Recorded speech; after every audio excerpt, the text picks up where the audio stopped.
नमस्कार, जम्मू संवाद में आपका स्वागत है और मैं हूं ललित खजूरिया।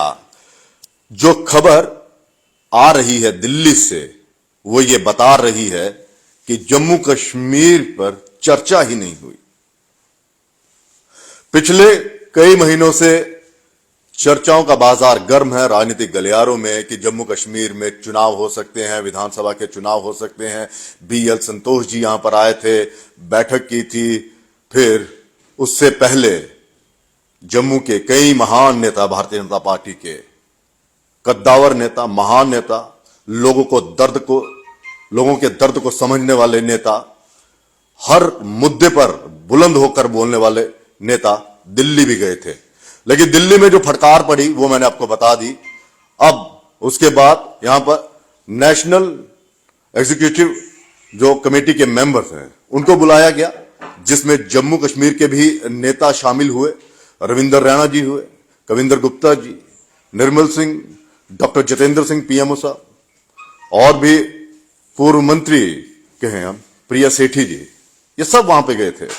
और ऐसा लग रहा था कि शायद जम्मू कश्मीर में असेंबली चुनावों पर चर्चा होगी, क्योंकि मसौदा यही था, मकसद यही था कि 9 राज्यों में जो आने वाले वक्त में जो चुनाव होने हैं उसको लेकर भारतीय जनता पार्टी किस तरह से एकजुट होकर काम करेगी, किस तरह से इन राज्यों को जीत हासिल करेगी, इन राज्यों को जीतेगी। इन राज्यों में जब चुनाव होंगे, वो मध्य प्रदेश, राजस्थान, छत्तीसगढ़, आप कह लीजिए महाराष्ट्र में भी इस साल चुनाव होने, कर्नाटक में भी होने हैं, तो मेघालय, नागालैंड, ये जो राज्य हैं यहां पर चुनाव होने हैं 9 राज्यों में। तो ऐसा लग रहा था कि शायद 10 में उसमें जो यूटी है उसको भी शामिल किया जाएगा, लेकिन उस पर कोई चर्चा नहीं है। यानी कुल मिलाकर ये है कि पिछले दिनों जो कहा जा रहा था कि अप्रैल मई में चुनाव हो सकते हैं, अप्रैल मई में आप कमर कस लें अपनी, चुनाव हो जाएंगे, तो ऐसा कुछ नहीं है। हां, इस बैठक में एक चीज देखने को मिली, जेपी नड्डा साहब को दूसरा कार्यकाल मिल गया, यानी कि लोकसभा के चुनावों तक 2024 में होने तब तक वो भारतीय जनता पार्टी के राष्ट्रीय अध्यक्ष बने रहेंगे। और दूसरी बार लगातार इन्हें टेन्योर ये मिला है। इससे पहले लाल कृष्ण आडवाणी जी और अमित शाह जी ने ये इतिहास रचा था, अब इन्होंने भी रच दिया है। इस पर हम चर्चा नहीं करेंगे, हम चर्चा करेंगे जम्मू कश्मीर पर कि किस तरह से जम्मू कश्मीर को लोकतंत्र में चुनाव करवाने का मौका ही नहीं दिया जा रहा। क्या कहा जाए कि एलजी की सरकार बहुत जबरदस्त चल रही है, या फिर भारतीय जनता पार्टी को डर है कि कहीं चुनाव हो गए और जो हम दावे कर रहे हैं कि भारतीय जनता पार्टी अकेले दम पर सरकार बनाएगी, उसका डर तो नहीं है, उसका खौफ तो नहीं है। वरना सोचिए, जम्मू कश्मीर जो ताज है हिंदुस्तान का, उस ताज में अभी तक चुनाव नहीं हुए। करीब 5 साल होने को आएंगे, जब ये जून का महीना आएगा तो 5 साल हो जाएंगे। आप सोचिए, 2018 जून 2018 में सरकार गिरी थी भाजपा और पीडीपी की। उसके बाद जो घटनाक्रम घटा वो सबको पता है क्या हुआ। और 5 साल तक मतलब जम्मू कश्मीर की जनता के पास नुमाइंदे ही नहीं है, जम्मू कश्मीर की जनता के पास नेता ही नहीं है, सरकार ही नहीं है। कहां वो गुहार लगाएगी, किसके पास जाएगी? जो ये हाहाकार मचा हुआ है, हेल्थ सेक्टर देख लीजिए आप, क्या तबाही मची हुई है वहां पर, किस तरह से जीएमसी वेंटिलेटर पर आ गया, कोई है ही नहीं, किसके पास जाएगा? स्कैम पर स्कैम हो रहे हैं, कोई नेता बोलने को तैयार ही नहीं है, घर से बाहर निकलने को तैयार ही नहीं है। हां, दिल्ली का आशीर्वाद चाहिए, इसके लिए घर से निकलते हैं, तुरंत फोटो डाल देनी है, फटाफट ट्रेन से जा रहे हैं हम। लेकिन जा तो रहे हैं, किस काम के लिए जा रहे हैं? आशीर्वाद लेने जा रहे हैं क्या, कि हां जी उसका आशीर्वाद मिलेगा, टिकट मिल जाएगी? पहले तो चुनावों का पता ही नहीं है। मतलब जिस चीज के लिए आपने प्रेशर बनाना है, उसके लिए आप प्रेशर नहीं बना रहे, आशीर्वाद पर आशीर्वाद खेले जा रहे हैं। विपक्ष जो है वो राहुल गांधी की यात्रा में डूबा हुआ है। उससे पहले डरता कहता था कि जी ये हमें जेलों में डाल देते हैं, सलाखों के पीछे डालते हैं। कोई कांड किए हैं क्या पिछले सरकारों में? जो इस तरह से खौफ खाए हुए हैं आप। मतलब 5 साल तो बेमिसाल भी हुए ना। इन 5 सालों में देखिए कोई चर्चा ही नहीं, कोई कुछ ही नहीं, सरकार ही नहीं है, कौन कहां पर जाएगा। और ब्यूरोक्रेट्स के हवाले कर दिया गया है ये जम्मू कश्मीर। आप सोचिए, ये ब्यूरोक्रेट्स जो हैं, क्या वो इतने मिलनसार होते हैं? क्या लोगों की प्रॉब्लम सुन रहे हैं क्या? पहले 4 एडवाइजर थे यहां पे, अब मेरे ख्याल में एक है। उनको भी पता चल गया कि यहां के जो नेता हैं जम्मू कश्मीर के, जो राजनीतिक पार्टियों के, उसमें भाजपा, कांग्रेस, पीडीपी, एनसी, अपनी पार्टी, ये पार्टी, वो पार्टी, जितनी पार्टी है, इन नेताओं की हकीकत इनको पता चल गई है। इन नेताओं को चाहिए क्या? Security guard. सुरक्षा खतरे में है जी, चिट्ठी लिखो, 4 पीएसओ चाहिए। इसके लिए बंगले जो हैं उन पर कब्जा किस तरह से किया जाए, सरकारी बंगलों पर, उनका इनको पता चल गया है ब्यूरोक्रेट्स को। तभी तो ऑपोजिशन वाले को निकाल दिया घर से बाहर, निकलो निकलो, और भाजपा वाले अभी बैठे हुए हैं। ट्रांसफर किसकी करवानी है, शायद ये भी चल रहा होगा। तो जनता किसके पास जाए? जम्मू कश्मीर में एक के बाद एक स्कैम होता गया। युवा सड़क पर उतर आए, रात दिन उनके सड़क पर गुजर रहे हैं, लेकिन कोई बोलने के लिए तैयार ही नहीं है। सरकार होगी तो बोलेंगे ना। आप देखिए, और एक नया शोशा विपक्ष के द्वारा, उमर अब्दुल्ला साहब का नया शोशा जी, नया बयान, नई राजनीति, हम भीख नहीं मांगेंगे। आपने लिए खुद के लिए मांगनी थी क्या? जी हम चुनावों के लिए भीख नहीं मांगेंगे। क्यों? दबाव किसने बनाना है? या फिर सेटिंग हो गई है भाजपा के साथ, या डर लग रहा है कि कहीं चुनाव हो गए, हमें घर से बाहर ना निकाल दे जनता, या इस चीज का डर, या फिर यह है कि ज्यादा दबाव बनाएंगे तो जो आपके पिताजी ने वो किया है क्रिकेट एसोसिएशन जम्मू कश्मीर के, उसमें जो केसेस चल रहे हैं, वो कहीं वो गति में तेजी ना आ जाए, इस चीज का डर है क्या?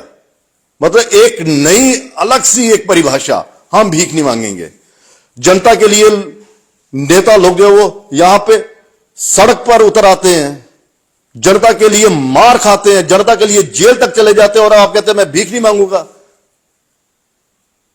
ये भीख वाला जो एक नया शोशा डाला है राजनीति में, ये यही दिखाता है कि आपको भी डर है कि पुरानी सरकारों में जो आपने किया है, जनता अब उसे भली भांति जान गई है, पहचान गई है। इसी चीज का आपको डर लग रहा है। तभी तो एक पार्टी ने भी यहां पर करीब 5 साल होने को आए हैं, एक पार्टी ने भी यहां पर प्रदर्शन नहीं किया कि हमें चुनाव चाहिए, हमें यहां पर अब एक पॉपुलर गवर्नमेंट चाहिए।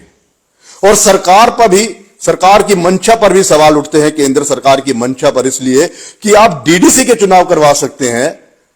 वो डीडीसी के चुनाव जो थे वो पार्टी के अंडर हुए थे, और कोरोना था जबरदस्त डीडीसी के। अब सोचिए, वो चुनाव हुए थे यहां पर, तो क्या उस वक्त हालात सही नहीं थे क्या? सही थे ना उस वक्त। तो अब हालात खराब हैं क्या? एक के बाद एक केंद्रीय मंत्री यहां पर दौरा करता है, एक के बाद आपके महामंत्री संगठन के यहां पर आते हैं, तय नहीं कर पाते। वो चुनाव करवा लिए, तो यहां पर क्या है?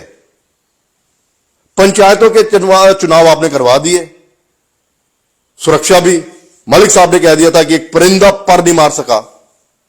तो क्या आपको यकीन ही नहीं है क्या अपनी सुरक्षा बलों पर, अपनी पुलिस पर, जिनकी सिक्योरिटी के अंडर ये चुनाव होने हैं? तो जनता को इतना ज्यादा दबाकर रखा हुआ है कि ये नेता लोग जो है वो जनता की आवाज नहीं सुन रहे। और सबसे बड़ा सवाल आपकी कार्यशैली पर उठेगा। क्यों? क्योंकि G20 की बैठक होने जा रही है, और G20 की बैठक बहुत बड़ी बैठक है। अंतर्राष्ट्रीय स्तर पर आप क्या संदेश दोगे कि यहां पर कश्मीर में बैठक हुई, लेकिन यहां पर पॉपुलर गवर्नमेंट नहीं थी क्या? ये एक बहुत बड़ा मैसेज होगा कि देखिए, जम्मू कश्मीर में यूं तो कहा जा रहा है कि हालात सही हैं, हालात दुरुस्त हो गए हैं, आतंकवाद की कमर तोड़ दी गई है, आतंकवाद अब अपनी आंखें, आखिरी सांसें गिन रहा है, सर नहीं उठा पाएगा। तो क्या मैसेज जाएगा जब यहां पर पॉपुलर गवर्नमेंट नहीं होगी? यह दबाव किसने बनाना है? यह दबाव यहां की सभी राजनीतिक पार्टियों ने बनाना है। भारतीय जनता पार्टी की तो मैं मजबूरी समझ सकता हूं, इन नेताओं की, क्योंकि इनको डर है कि कहीं हमने दबाव बना दिया या हमने सवाल कर लिया या हम हल्का फुल्का भी विरोध हमने कर दिया तो हमारी तो टिकट्स चली जाएंगी। कौन लड़ेगा चुनाव? मैंने तो मंत्री बनना था यहां से, मुझे तो टिकट मिलनी थी, लेकिन मैंने बोल दिया मुझे मिलेगी नहीं, इसलिए मैं चुप रहूंगा जी, मुझे सब कुछ मिल जाए। आपको तो सब कुछ मिल रहा है। ये नेता लोग इसलिए बेपरवाह हैं, इसीलिए ये लोग जनता की आवाज नहीं रख पा रहे हैं और ना ही ये रख रहे हैं जानबूझकर सभी पार्टियों के। क्यों? क्योंकि इन्हें इनकी पेंशन मिल रही है, इन्हें इनके पैसे मिल रहे हैं। विधायक नहीं है, मंत्री नहीं है, सरकार नहीं है, लेकिन इन्हें पैसा मिल रहा है, पेंशन मिल रही है और इनके सारे काम जो है अलबत्ता तो फ्री में हो जाते होंगे, मुझे ऐसा लग रहा है। घर की कोई टेंशन नहीं है। कविंदर गुप्ता जी को किस चीज की टेंशन है? पूर्व उप मुख्यमंत्री साहब को किस चीज की टेंशन है, मुझे यह बताइए। कोर्ट चिल्लाता रहा कि घर खाली करवाइए, घर खाली करवाइए, लेकिन मजाल है, कोर्ट है क्या इनके आगे? क्या है कोर्ट और जज साहब जो निकालते ऑर्डर? मुझे लगता है कि जज साहब को भी थोड़ा विवेक से काम लेना चाहिए कि हम किन लोगों को ऑर्डर दे रहे हैं, किन लोगों के लिए हम कह रहे हैं खाली करिए। आपको मानते ही नहीं है ये लोग, तो उनको किस चीज की फिक्र है? इन नेताओं की पेंशन इनको मिल रही है, जबरदस्त मकान, इनका थ्रेट इतनी ज्यादा इनको है, इतनी ज्यादा इनको है कि 2-2, 3-3 गाड़ियां निकलती है जब ये काफिले से निकलते हैं। रविंद्र राणा जी को किस चीज की टेंशन है? पेंशन लगी हुई है, एक पेंशन वहां से आती है, एक पेंशन विधायक की है। निर्मल सिंह जी को किस चीज की टेंशन है? एक पेंशन प्रोफेसर वो रिटायर हुए थे, जो वॉलंटरी रिटायरमेंट ली होगी जब इलेक्शन लड़े होंगे, वहां से मिल रही होगी, एक यहां से मिल रही है। देवेंद्र राणा जी को क्यों फिक्र रहेगी? उनको भी पेंशन मिल रही है। श्यामलाल जी को किस चीज की फिक्र है? उमर अब्दुल्ला साहब को किस चीज की फिक्र है? बताइए, उनको भी पेंशन मिल रही है। महबूबा मुफ्ती जी को भी पेंशन मिल रही है, बुखारी साहब को भी पेंशन मिल रही है, सबको पेंशनें मिल रही हैं और सबके खर्चे आराम से चल रहे हैं। दिक्कत कहां आ रही है? यहां के लोगों के लिए दिक्कत आ रही है। ये जो मैं लिख रहा हूं कि आज भी और देखिए सबसे बड़ी बात, अपनी होश में अपनी होश की बात कर रहा हूं मैं। 1990 से 1996 तक यहां पर राज्यपाल शासन था, 6 साल रहा यहां पे। क्यों? क्योंकि उस वक्त जम्मू कश्मीर के हालात ऐसे थे, आतंकवाद चरम पर था और चुनाव नहीं हो पाए। तो फिर 1996 में चुनाव हुए यहां पे, और उसके बाद 2018 से लेकर 2023 यानी कि जून में 5 साल हो जाएंगे। तो क्या आप यह साबित करना चाहते हैं कि हां अभी भी यहां के हालात सही नहीं हैं? क्या अभी भी जम्मू कश्मीर आतंकवाद के उस दौर से गुजर रहा है कि जम्मू कश्मीर को 5 साल हो जाएंगे जून में, उसे अपनी एक पॉपुलर गवर्नमेंट नहीं मिल रही, चुनाव नहीं हो रहे, वो अपना विधायक नहीं चुन पा रहा है।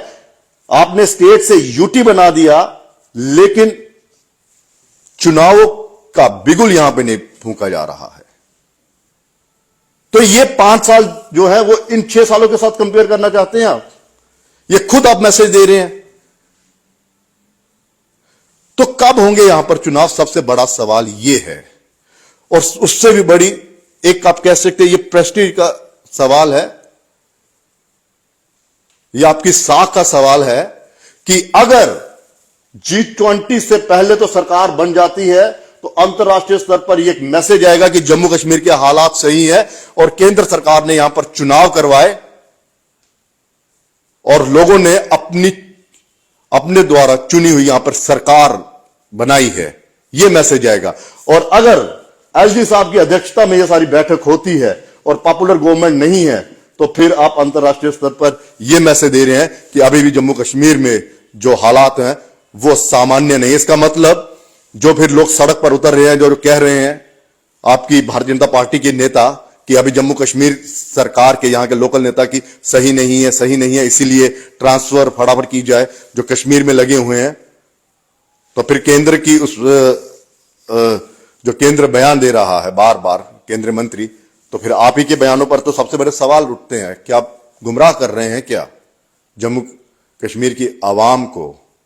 तो सबसे बड़ी साख का सवाल आप पर उठता है कि आप लोग कब ये जहां पर चुनाव करवाएंगे। और जम्मू कश्मीर के भारतीय जनता पार्टी के नेताओं पर सबसे बड़ा सवाल ये कि सिर्फ दिल्ली में आशीर्वाद लेने जाते हैं, दिल्ली में सिर्फ ये करने जाते हैं कि जनाब मुझे प्रधान बना रहने दीजिए, मुझे इतिहास रचना है, क्योंकि 4.5 साल ऐसे हो गए और 3 साल और मिल जाएंगे। 7.5 साल तक कौन रहा प्रदेश का अध्यक्ष, इतिहास में नाम दर्ज हो जाएगा भारतीय जनता पार्टी के इतिहास में कि पहला ऐसा प्रदेश अध्यक्ष था जिसे 7.5 साल मिले काम करने के लिए अध्यक्ष पद के तौर पर, प्रदेश अध्यक्ष के तौर पर। यह करने जाते हो वहां पर। या फिर सुनील शर्मा जी जिन्हें सिर्फ कश्मीर का दर्द दिखता है, जिन्होंने सिर्फ कश्मीर संभाला हुआ है, तो कश्मीर की जनता का ही सुन लेते। वहां पर इतना ज्यादा वहां पर मादक पदार्थ जो है वो नशा वहां पर युवा इतने कर रहे हैं। कभी बैठना था धरने पे नशे के खिलाफ, कभी कहना था कि हाँ जी जनता के बारे में सोचिए, लेकिन नहीं। खास कौन है? अमित शाह जी मेरे बड़े खास है, फोटो भी चढ़वा देते हैं वो, ठीक है ना। तो ये फोटो आप जनता को दिखाते रहिए। और मैं तभी कह रहा हूं आशीर्वाद लेने जाते हैं सबके सब। किसी को कोल साहब का आशीर्वाद चाहिए, किसी को तरुण चुग जी का आशीर्वाद चाहिए। तरुण चुग जी यानी कि वो रणनीति बना रहे हैं जम्मू कश्मीर में कि भारतीय जनता पार्टी किस तरह से जीतेगी, जो अमृतसर से जीत ही नहीं पाए। जब जब टिकट मिली तब तब हार गए। तो हारे हुए सिपे सालारों को लेकर जम्मू कश्मीर के नेता क्या करेंगे, क्या सीखेंगे उनसे? सीखना कुछ नहीं है, सिर्फ आशीर्वाद लेना। मैं बार बार कह रहा हूं आशीर्वाद लेने के लिए जाते हैं। किसी का राजनाथ सिंह जी बड़े खास हैं, किसी के आशीष सूद जी बड़े खास है, किसी के संघ में बहुत अच्छी पैठ है, कोई अरुण जी का बड़ा खास है, क्योंकि संघ के यहां के जो जम्मू कश्मीर में सबसे ज्यादा जानकार जो हैं वो अरुण जी हैं। किसी को उनके साथ बहुत ज्यादा ताल्लुकात बढ़ाने हैं, आशीर्वाद लेना है, क्योंकि इन सब लोगों का आशीर्वाद मिलेगा तभी तो इनको टिकट मिलेगा। चुनावों की तो ये बात करेंगे नहीं, क्योंकि अगर चुनावों की बात कर दी या जनता की बात कर दी दिल्ली में जाके कि जनाब ऐसा ऐसा हो रहा है, सड़क पर यूथ है, महंगाई बढ़ गई है, शिक्षा स्तर यहां पर गिर गई है, ब्यूरोक्रेट्स की हनक देखने को मिल रही है, जीएमसी मेडिकल कॉलेज जो है वो उसकी हालत देखिए, बाकी जो जीएमसी आपने खोले हैं वहां पर स्टाफ नहीं है। ये अगर बातें करेंगे तो इनको डांट पड़ेगी, और अगर सवाल कर दिया तो फिर वो हो जाएगा। फिलहाल देखना यह है कि क्या वाकई में जम्मू कश्मीर की जनता के लिए कोई बोलेगा। विपक्ष के लिए हम बार बार ये कह रहे हैं कि उसने एक बहाना बना लिया है। आप कुछ लोग कहते हैं जी आप विपक्ष से क्या करते हो। भैया जब सत्ता घमंड में चूर होती है ना, सत्ता पक्ष जब सरकारें घमंड में चूर होती हैं तो उसे आईना कौन दिखाता है? विपक्ष। विपक्ष आपका अगर मजबूत होगा तो सरकारें आपके सामने झुकेंगी, आपके मुद्दों को उठाएंगी, जनता के हितों के लिए काम करेंगी। लेकिन विपक्ष एक सेफ पाथ लेकर चल रहा है, विपक्ष एक सुरक्षित रास्ते पर चल रहा है कि हां हमें कुछ नहीं करना। तो ये 5 साल, अब मैं यहीं पर समाप्त करूंगा कि ये 5 साल जो हैं वो बेमिसाल हो चुके हैं। और इन 5 सालों में क्या यहां की सरकार जो है वो कुछ सोचेगी? फिलहाल इजाजत दीजिए, नमस्कार।